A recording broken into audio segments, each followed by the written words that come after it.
So shaitan has left what? No stone unturned. And unfortunately, he's done the same with Ramadan. You might think, but brother, shaitan is chained up in the month of Ramadan. Let me tell you, my brothers, shaitan has been working 11 months. He actually needs the 4 weeks off. He's more than happy to take the month of Ramadan off.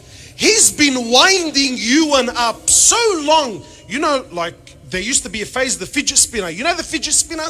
The more you spin it, what happens to it? The more you spin it, then when you let it go, it runs for longer. Habibi, shaitan's been spinning you and I for 11 months of the year. So come Ramadan, him and his mates, they're kicking back saying, watch this guy go, bro. Boom. And you're gone for 6. How does it work? I'll tell you how it works. If you're Lebanese, you know what I'm on about. So what happens is, our wives, they call 6, 7 of their friends to come over.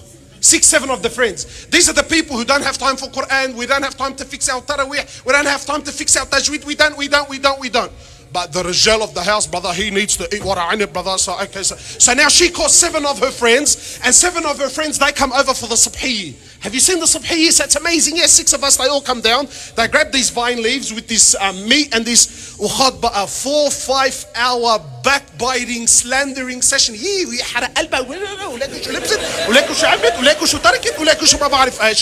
7 hours, 7 times, or whatever, 4, 5. Times 7 people that are sitting. Look at the wastage. Look at the wastage. 6, 7 hours. Then when it's done, depending on which family you talk to, some of them, they're more old school, they cook it. Sometimes it's cooked on low cooking. Sometimes, I know this is a bit extreme, but some up to 48 hours cooking. 48 hours of the time of the believer in Ramadan. Why? So him and some of his friends come futur time and wallah mashallah kalna wara'ini, brother.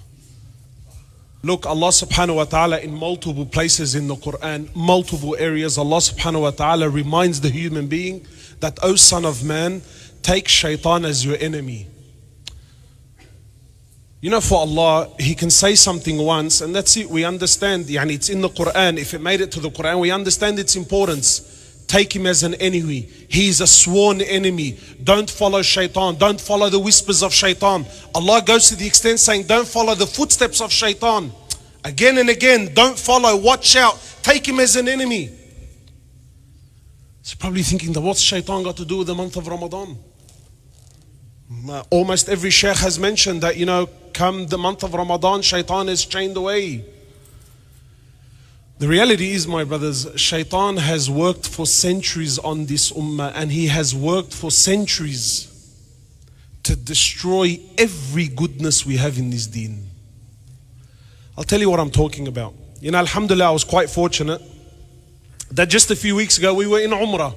I ask Allah subhanahu wa ta'ala to make this possible for everyone. So we're there, we're in Umrah, and imagine, you're in the Holy of the Holy. The Holy of the Holy, we're sitting in front of the Kaaba. Front of the Kaaba. And there's this moment, anyone that's been there knows what I'm talking about. He's sitting in front of this, it's just epic in every sense of the word. And then the adhan goes off. Imagine if the Kaaba, shaitan has not left alone. So then the adhan goes off, and then I see people stand up and they're pulling out their phones, and I can talk about the phone all day long. But I'm thinking, it's a special moment, let it be. So they're pulling out their phones and they're standing in front of the Kaaba, and then as soon as the adhan goes off, instead of looking at the Kaaba or recording the Kaaba, they turn to their sides and they start recording this clock tower building. I just think, oh my heart, man. Even the Kaaba is not enough for the hearts of the believers. This clock tower, this monstrosity of a building. And tonight I'm not here to speak about halal and haram. I'm not speaking about halal and haram, but just for a moment, think deep with me. If I'm standing in front of the Kaaba, if I'm one of the very few fortunate people, look, there's almost 2 billion people, almost 2 billion Muslims on earth. Very few are selected and allowed to stand in front of the Kaaba. Yet even at that moment, while the adhan is being called, Muslims have turned and they're recording this clock tower, and you should see their eyes. Look, brother, look, it's glittering, it's turning green. I'm thinking, bro, you're standing in front of the Kaaba. Shaitan has worked endlessly. We go to Medina. Imagine Medina, Masjid al-Nabawi, the holy of the holy. The holy of the holy. You're in Medina. Imagine a place the Prophet chose to die in. Sallallahu alayhi wasallam. You walk into Masjid al-Nabawi, and look, alhamdulillah, I'm fortunate that I take, young guys, youth, and you walk into the masjid. This is the masjid that changed the world. Masjid al-Nabawi is the masjid that changed the course of history for life. Yet we walk into the masjid and shaitan has left no stone unturned. You walk into the masjid, again, I'm not speaking about halal and haram, and we're in awe of the carpet, of the pillars, of the electric domes that open and close, and people pull out their phones and look, Sheikh, and our hearts are connected, not to the Prophet sallallahu alaihi wasallam, not to the land where Jibreel descended thousands of times to bring down Qur'an, to speak to the Prophet, to help. No. The hearts of the Muslims has gone where? Every time I go, someone asks me, brother, how many pillars do you think there's in Masjid al-Nabawi? It boggles the mind. How has shaitan been so successful in changing the Ramadan that the Salaf and the Prophet and the companions used to long for? To this, the companions, look, in Masjid al-Nabawi, when Umar ibn al-Khattab came into power, radiallahu ta'ala anhu, Umar ibn al-Khattab's time was it's known in our history as the golden era of Islam. That's the peak. After the death of Umar ibn al-Khattab, it was just, things were never the same. So in his time, obviously Islam is growing. So now the companions came, pressure was there. It was necessary to do what? To expand the Masjid al-Nabawi. They had to do it. And Umar ibn al-Khattab was one of those very specific people. He used to monitor the hearts of not only his heart, but the hearts of. Anyway, so now they've expanded the masjid. It's a sign of growth. It's a sign of success. Imagine the Prophet's mosque. They've expanded it. Money is coming in. Now the companions, they're debating amongst each other on who has the heart, who has the courage to go to Umar ibn al-Khattab and suggest, not carpet, not chandeliers, not electric domes. No. Who is brave enough to suggest that we should put some paint on the walls? So Umar ibn al-Khattab says, over my dead body. What was his dalil? What was his thinking? What was the wisdom? He said, I fear that the color of the walls may be a distraction and a fitna for the hearts of the believers. You want to see the condition of the Muslims? Go to an iftar where the food is late.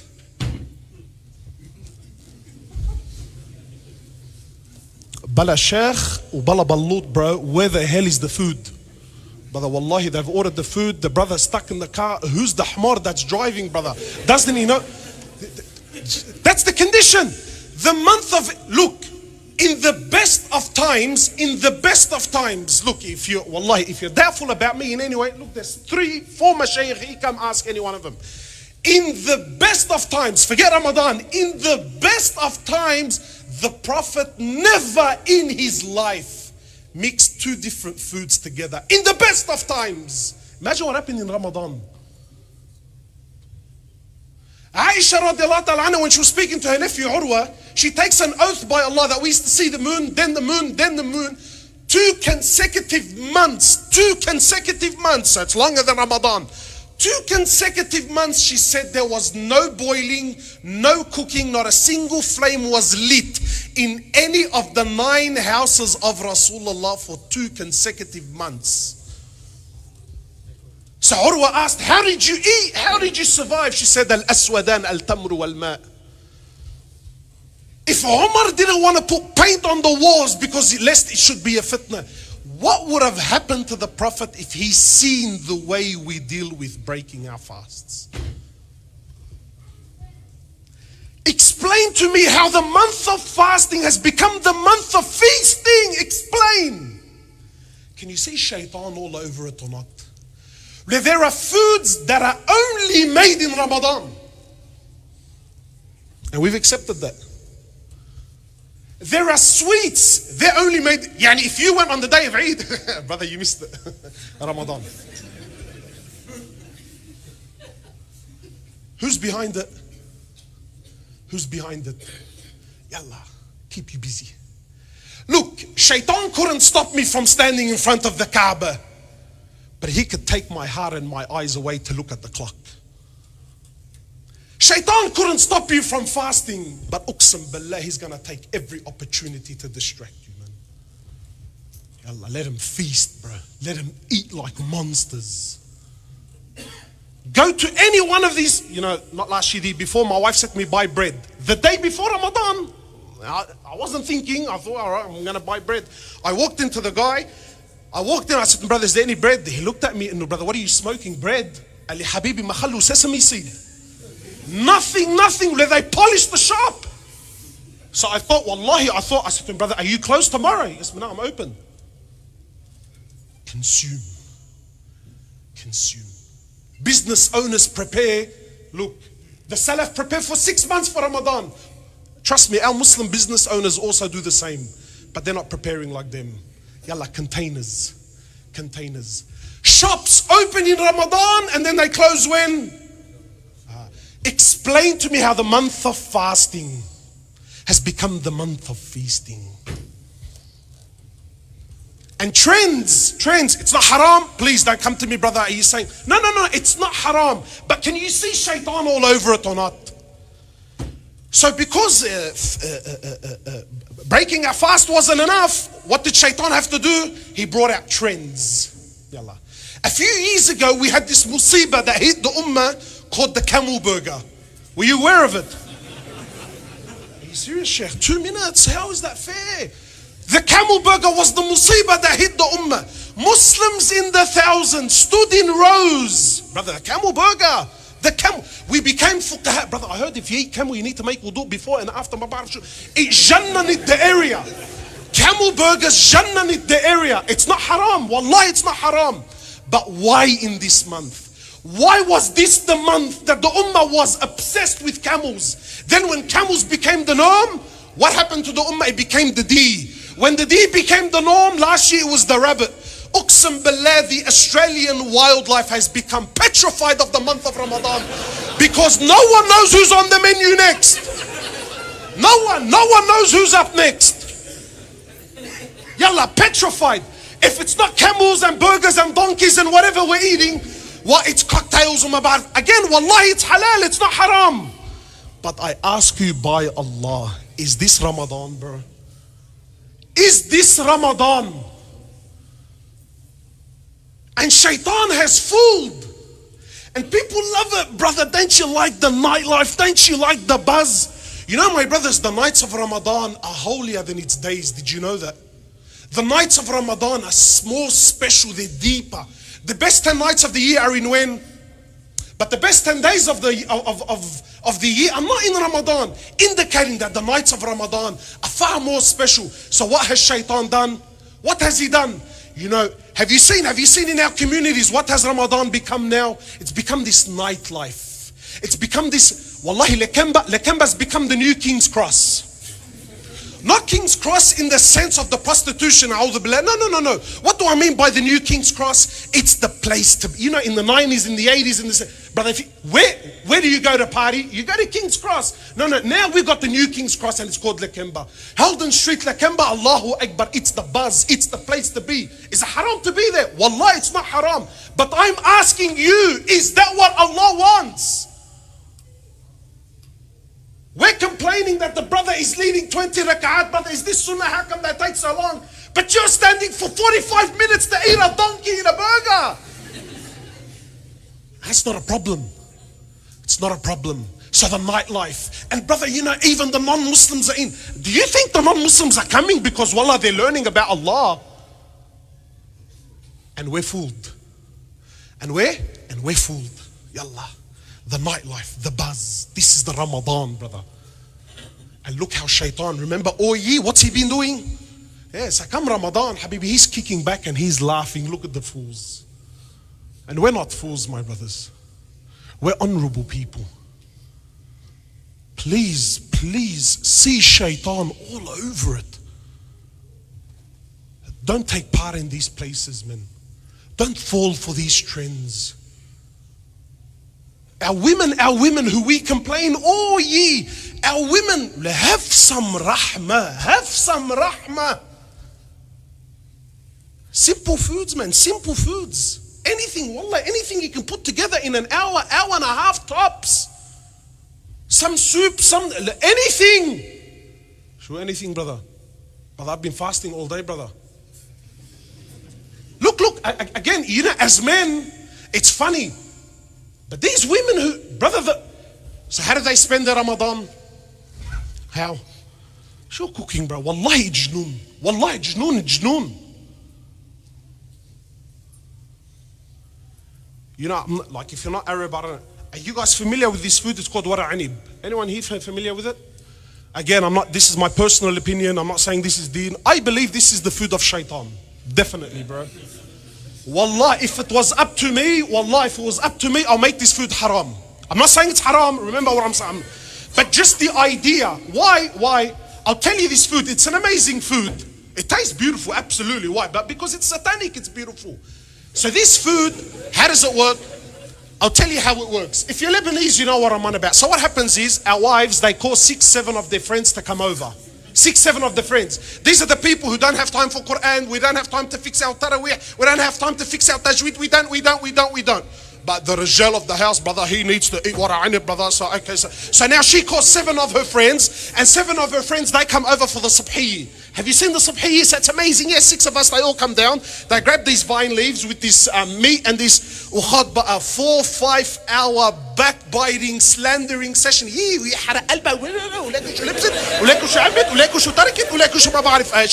7 hours, 7 times, or whatever, 4, 5. Times 7 people that are sitting. Look at the wastage. 6, 7 hours. Then when it's done, depending on which family you talk to, some of them, they're more old school, they cook it. Sometimes it's cooked on low cooking. Sometimes, I know this is a bit extreme, but up to 48 hours cooking. 48 hours of the time of the believer in Ramadan. Why? So him and some of his friends come futur time, and wallah, mashallah, kalna wara anib, brother.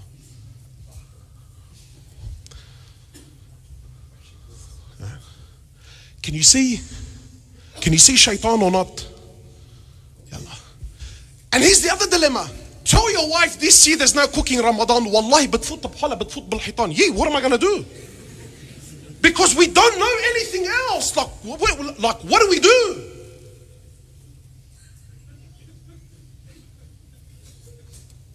And this is Ramadan for us. So brothers complain always. And inshallah, he said 2 minutes, 15 minutes ago. So forgive me, Shaykh, wallahi, forgive me. But I'm trying to make up for last time. They didn't give me time. I said I was going to get him back. I'm going to wrap up with this, yeah? So brothers always tell me what? Brother, have you noticed how Eid doesn't have the feeling anymore? Eid doesn't have that feeling anymore. I say, wallah, brother, where's the feeling gonna come from? Where? You and I, we've been eating and feasting and partying 30 nights of we've been eating out for 30 days.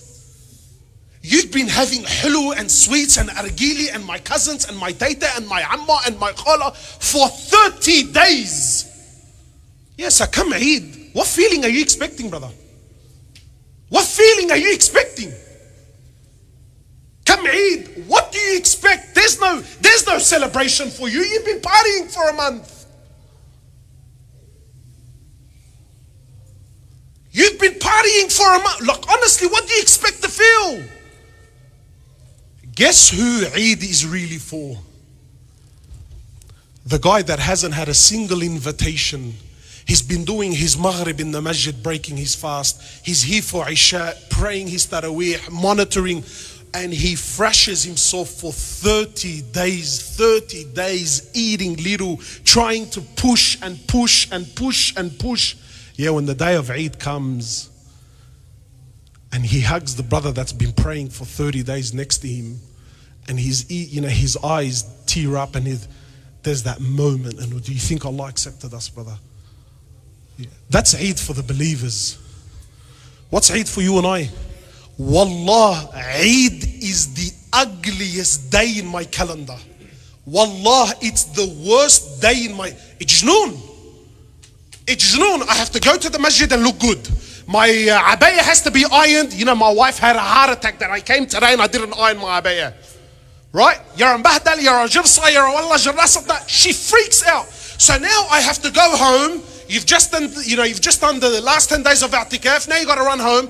My abaya has to be ironed and I got to look good. Okay, fine. But Muhammad, you got to take your son. It's Eid. We need to teach him. Ya Allah, jubilee. So now I got to drag this kid who has no idea what's going on. So now I got to come to Eid, stand like, yeah, Baba, Allah yirda alak wa Allahu Akbar. Like, Allah yirdak jannanatni, bro. So now I got to stand there, right? Now I got to stand there. I got to give salam to the whole masjid, which is fine and I enjoy it. But guess who's waiting for me at 8:30 in the morning? Bro. So now I got to rush to my mum's home.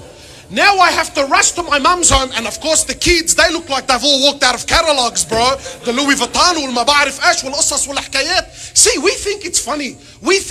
But look how shaitan is all over it. So now my kids have to look like they're picture perfect. Utaba, 6 kids in the Taraga van and 3 of them are in seats. Allah, I want to kill myself, bro. وحطه بالكرسي ويا أبا وفوت لي إيدك وفوت لي إجرك ولمي بقويا. والله العظيم, by the third house, like يلا عن أبو شيطان. Once you hit with a bloody, get in there. What the hell is that, bro? And that's my Eid. That's my Eid. Go to house and let's look amazing.